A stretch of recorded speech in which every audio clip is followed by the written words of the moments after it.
Busy tayo din sa pagkaan natin eh.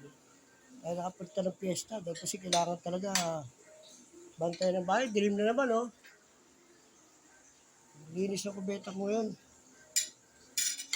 Trabaho ko na lang to eh. Auna buwas. So kung pumunta ko sa ano, kaso wala, hindi pwede. Bukas yan, baka yung kwarto natin, no? Ha?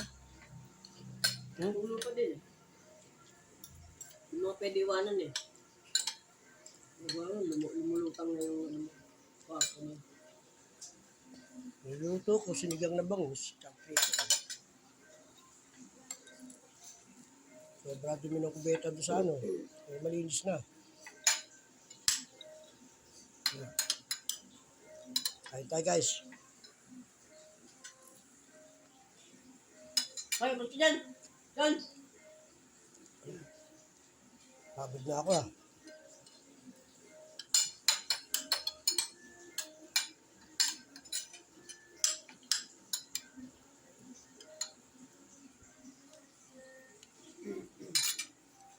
Trabaho na lang tayo. Saka tayo magaling na ano. Mamiesta. Susunod na taon na. Kawawa na may hipag ko ron.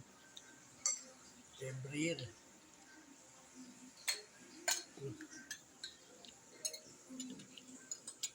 Sige, kain.